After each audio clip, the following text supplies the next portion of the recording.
Christmas is supposed to be warm, full of voices, full of family, full of comfort. But one Christmas night, Elvis Presley was wide awake, completely alone. No cameras, no audience, no music playing in the background, just a tree glowing softly in a quiet room, and a man realizing that fame had given him everything except the one thing Christmas is meant to bring. Stay with us until the end, because this story reveals the Christmas Elvis never talked about, the one where silence was louder than any carol. The house was too quiet. Not peaceful, empty. The Christmas tree stood in the corner of the room, perfectly decorated, its lights blinking softly in a rhythm that felt almost artificial. Presents sat neatly beneath it, wrapped carefully, untouched. Elvis sat alone on the couch, elbows resting on his knees, staring at the lights as if they might eventually say something. They didn't. Outside, the world moved slowly. Cars passed less frequently. Windows in nearby houses glowed with warmth. Silhouettes of families gathering, laughing, leaning toward one another. Elvis didn't envy them. Not exactly. He just noticed a difference. Earlier that evening, the house had been full. People came and went, wishing him Merry Christmas, smiling too brightly, speaking too loudly. They brought food, drinks, noise, and then they left, one by one, because Christmas for most people has a destination. For Elvis, it often ended in stillness. He stood and walked toward the tree, crouching slightly to adjust an ornament that didn't need fixing. The movement felt like something to do, a way to avoid sitting with the realization settling in his chest. He thought about past Christmases, the small ones, the noisy ones, the imperfect ones that felt alive. Back when Christmas meant waking up early, not staying awake late. Back when it meant voices overlapping instead of echoing. Elvis sank back onto the couch and picked up a small box from beneath the tree. He turned it over in his hands, reading the label, "To Elvis." From Elvis. He smiled faintly. Somewhere deep inside, something tightened, because that wasn't how Christmas was supposed to feel. And sitting there, surrounded by everything money could provide, Elvis understood something quietly devastating. You can decorate loneliness, but you can't disguise it. The clock on the wall marked time quietly, each second passing with a soft click that felt louder than it should have. Elvis hadn't moved from the couch in a long while. The house seemed to breathe on its own, settling into the kind of silence that only appears after midnight. Christmas Day was officially over. That realization stirred something restless inside him. Elvis leaned back and closed his eyes, letting memories surface without resistance. Christmases had not always been like this. Once, they had been crowded and imperfect and loud in ways that felt alive. He remembered waking up early as a boy, long before the sun rose, excitement overriding sleep. The house would already smell like coffee and food. Voices traveled easily through the walls then. Laughter didn't feel like something you had to invite. It just happened. Those mornings had weight, not because of gifts, but because of presence. Someone was always there. Elvis opened his eyes and stared at the ceiling, tracing a small crack he hadn't noticed before. The memory lingered longer than he expected, pulling him further back. There was one Christmas in particular that refused to let go. It hadn't been extravagant. No piles of presents. No decorations that impressed anyone outside the family. But it had been full of sound, of shared space, of people bumping into each other because the room was too small for all the warmth it carried. He remembered sitting at a table that wobbled slightly, watching hands pass food around. Someone telling a story halfway through a sentence before forgetting the point entirely. Someone else laughing anyway.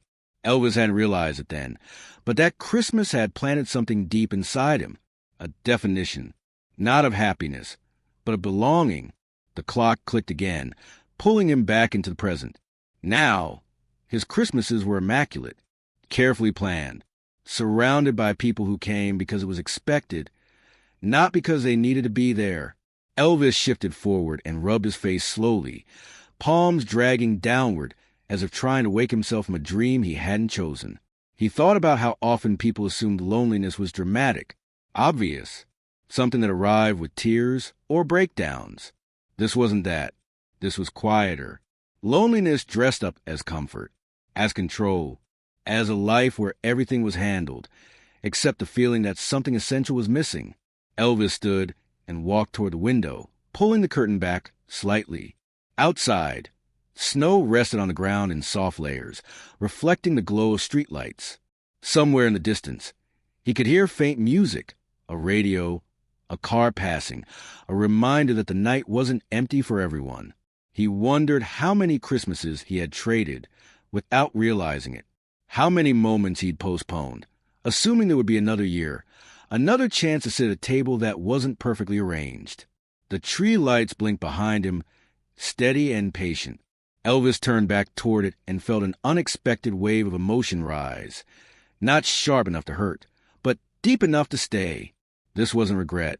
It was recognition.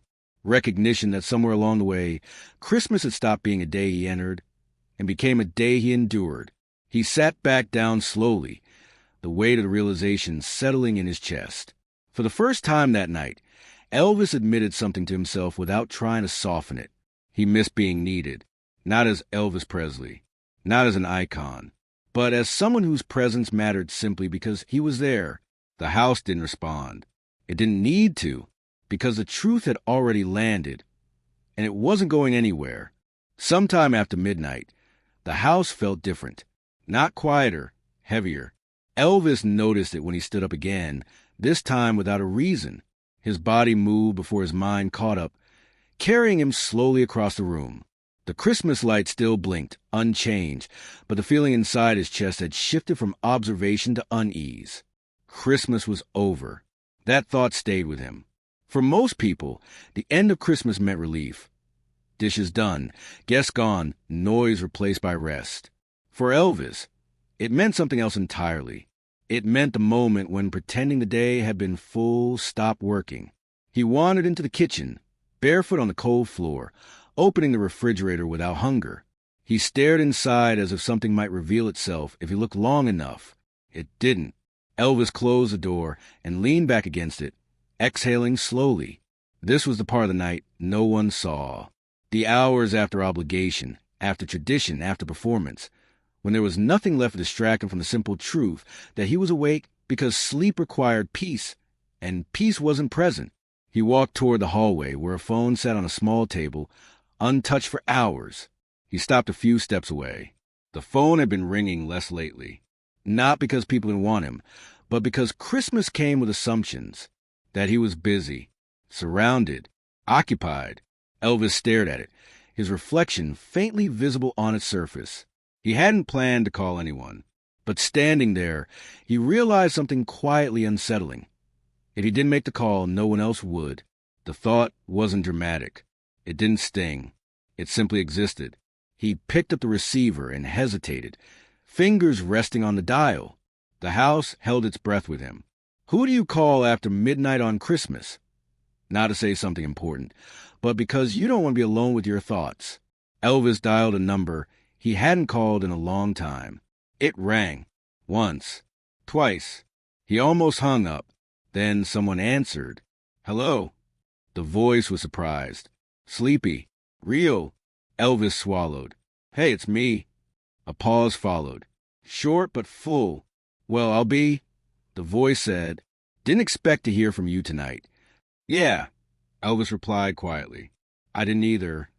There was no script for what followed. No big exchange. No emotional release. They talked about nothing specific. The weather, the holiday, how late it had gotten. But beneath the ordinary words, something rare happened. The conversation didn't ask anything of him. No expectations. No roles. No performance, just presence. Elvis leaned against the counter as they spoke, his free hand resting flat against the cool surface, grounding him. He listened more than he talked, and for once that felt right. When the call ended, Elvis didn't rush to put the phone down. He held it for a moment longer than necessary, staring at nothing. The house felt different now, not full, but less hollow. He returned to the living room and sat down again, the Christmas lights still blinking as before. Nothing had changed outwardly, but something inside him had shifted. The night no longer felt endless. Elvis understood then that loneliness wasn't always cured by company. Sometimes it was eased by connection, even brief, even imperfect. Christmas had slipped past him again, but for the first time that night, it didn't feel completely wasted.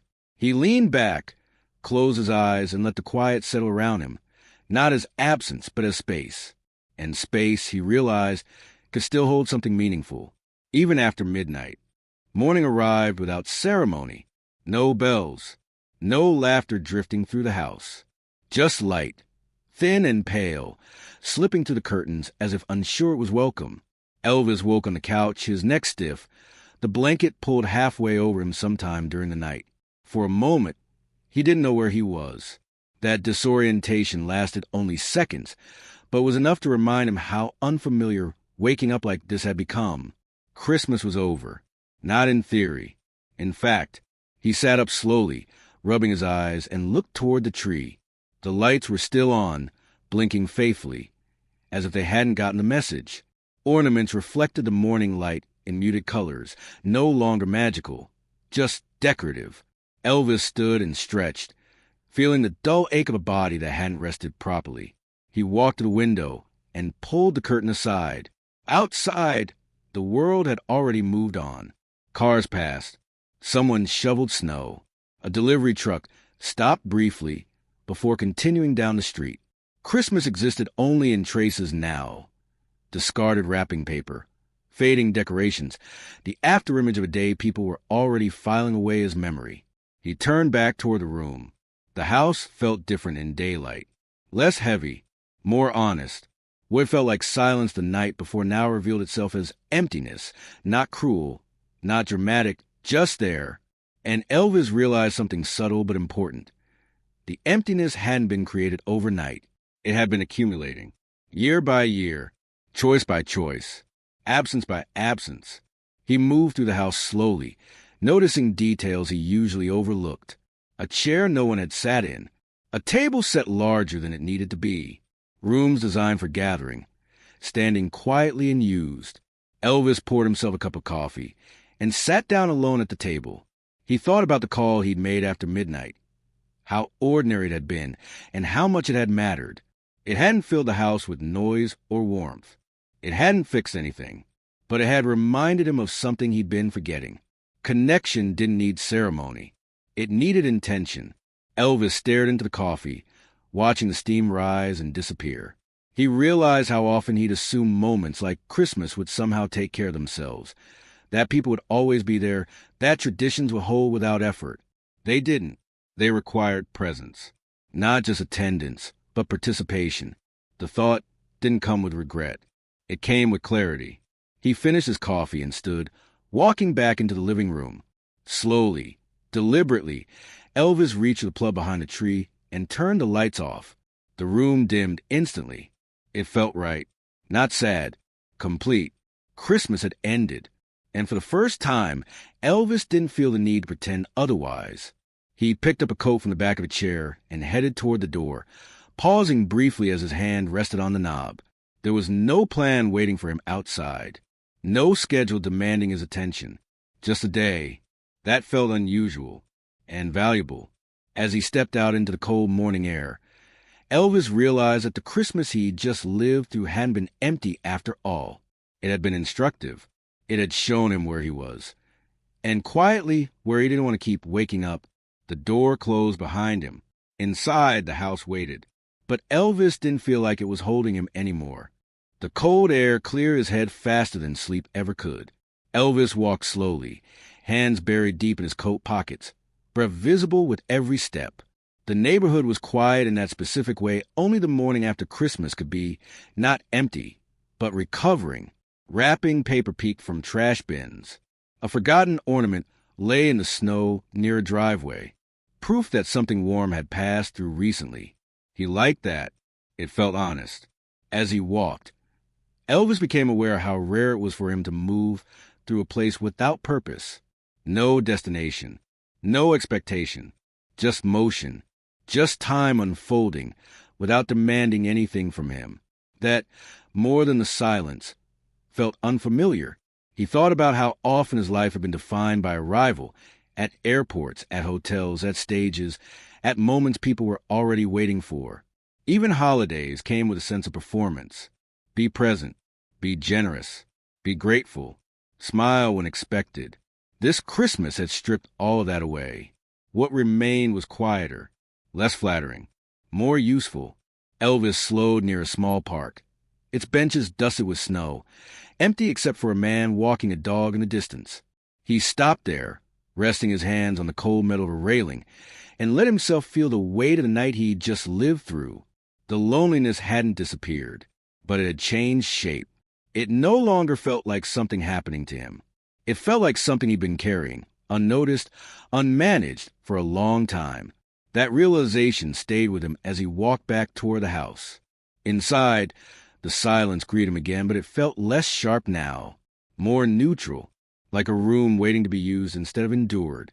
Elvis took off his coat and sat down, not on the couch this time, but at the table. He picked up a notepad and pen. He didn't know why. He didn't plan to write anything important. No lyrics, no lists, no promises. But his hand moved anyway. He wrote a few names. Not business contacts. Not obligations. People. Some he hadn't spoken to in years. Some he'd let drift because it was easier than admitting how much effort connection actually required. Elvis stared at the names for a long moment. Christmas hadn't asked him to feel better. It had asked him to notice. Notice what absence felt like. Notice what presence required. That felt like the difference between a holiday you endure and one that changes you. He folded the paper and slipped it into his pocket, not as a plan, but as a reminder. Later that day, visitors would come again. Phones would ring. Life would resume its familiar pace. This Christmas would eventually blend into the long line of years behind him, but something about it would remain distinct. It was the Christmas that refused to entertain him. The Christmas that didn't distract him with noise or obligation. The Christmas that stayed quiet long enough for him to hear himself clearly. Elvis leaned back in his chair and closed his eyes, not to escape, but to sit with the clarity while it was still fresh. He understood now that some nights don't give you answers. They give you direction. And this one had pointed him somewhere unmistakable. Toward presence, toward intention, toward a life that didn't wait for special dates to feel full. The tree stood unlit in the corner. The room was simple. And for the first time all night, Elvis didn't feel the need to fill it with anything at all. The day moved on without asking anything of him. That alone felt unfamiliar. Elvis stayed inside longer than usual, letting the hours pass without filling them deliberately. The phone rang a few times. He let it, not out of avoidance, but because he no longer felt the need to react to every sound immediately. This Christmas had already given him what it needed to give. As afternoon light shifted across the room, Elvis stood near the window again, watching the quiet street. People came and went, returning gifts, visiting neighbors, easing back into routine. Life reassembled itself quickly after Christmas. It always did. But something inside him hadn't snapped back into place. And he didn't want it to. Elvis thought about how easy it would be to forget this feeling once noise returned. Once schedules tightened, once expectations reclaimed their familiar shape. He knew himself well enough to recognize that danger. So he did something small, almost unnoticeable. He stayed aware. He let the silence of the house exist without rushing to replace it. He let the absence linger long enough to understand it wasn't accusing him. It was informing him. That night, Elvis turned on the Christmas lights one last time, not to recreate the night before, but to close it. He stood in front of the tree, hands resting loosely at his sides, and allowed himself a moment of stillness. No sadness, no nostalgia, just recognition. This Christmas hadn't been loud. It hadn't been impressive. It hadn't been shared widely, but it had been honest. And honesty, he realized, was rarer than celebration. He switched the lights off again and felt a strange sense of peace settle in his chest. Not happiness, something steadier, something quieter. Clarity. In the days that followed, Elvis didn't make announcements or changes people could point to. There was no visible transformation, no public declaration that anything had shifted. But he began to do something subtle. He answered calls more slowly, not out of delay, but intention. He stayed in rooms a little longer after conversations ended. He stopped rushing through moments that didn't demand urgency. And every so often, When the noise threatened to take over again, Elvis remembered that silent Christmas night. The tree glowing softly, the house empty, the call made after midnight. He remembered how uncomfortable it had been, and how necessary. That Christmas stayed with him not as loneliness, but as calibration, a reminder of what life sounded like when everything unnecessary fell away. Years later, people would talk about Elvis's generosity during the holidays, the gifts, the gestures, the public kindness. Few would ever know about the Christmas he spent awake while the world slept, the one that asked nothing of him, and in doing so, showed him exactly what he needed. Some holidays pass like celebrations, others pass like lessons, and this one, Elvis knew, would remain with him quietly, not as a memory he revisited often, but as a presence he carried forward, a reminder that silence, when faced honestly, doesn't empty you. It teaches you where you've been living too loudly.